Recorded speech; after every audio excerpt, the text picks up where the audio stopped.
அதிமுகவில் இருந்து திமுக வந்தது குதிரை பேரம் தானே என செய்தியாளர் எழுப்பிய கேள்விக்கு திமுக முன்னாள் அமைச்சர் அனிதா ராதாகிருஷ்ணன் பதிலளித்துள்ளார். ராஜினாமா செய்து எங்களுடைய கட்சியிலே சேர்வீர்கள் என்று சொன்னால் உங்களுக்கு எல்லா நிலைகளிலும் உயர்வு தருகின்றோம் என்ற வகையிலே பல்வேறு அழுத்தங்களை கொடுத்தார்கள்.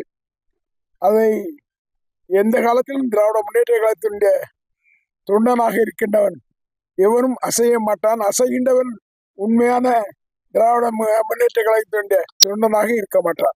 போலீஸ் வந்து அப்படி செயல்பட்டு போலீஸ் கட்சிக்காரங்க உண்மைதான். அதனாலதான் நான் வந்து எஸ்பி ஆபீஸ்ல இருந்து வெளியே வரும்போது முழு விவரத்தை பத்திரிகையாளர்கிட்ட தெரிவித்திருக்கேன்.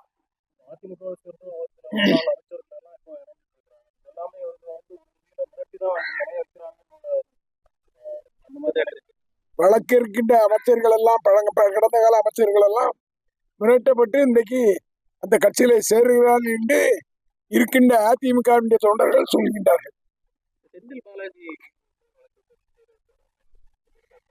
யார் திராவிட முன்னேற்ற கழகத்திலும் திறமையாக கடுமையாக வேலை பார்ப்போம் என்று சொன்னால் அவர்கள் காவல்துறையை வைத்து ஏவல் துறையை வைத்து எந்த வகையிலாவது மிரட்ட முடியுமா என்று கனவு காண்கின்ற நிலைகளை இன்றைக்கு இருக்கின்ற அரசாங்கம் செய்கின்றது.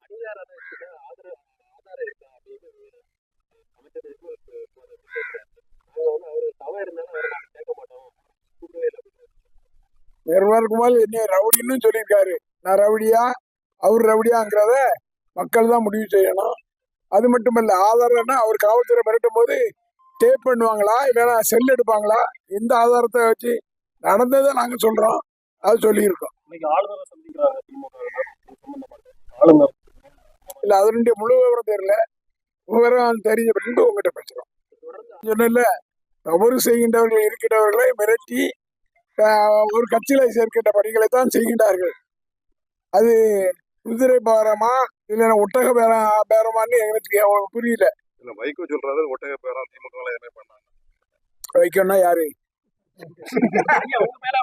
இல்ல சட்டப்படி எங்களுடைய அமைப்பு திராவிட முன்னேற்ற கழகத்தினுடைய வழக்கறிஞர் அமைப்பு இருக்கு. அதன் மூலம் சட்டப்படி அதை நடத்தும். செய்திகளை உள்ளது உள்ளபடி தெரிந்து கொள்ள ரெஃப்ளெக்ட் நியூஸை சப்ஸ்கிரைப் பண்ணுங்க.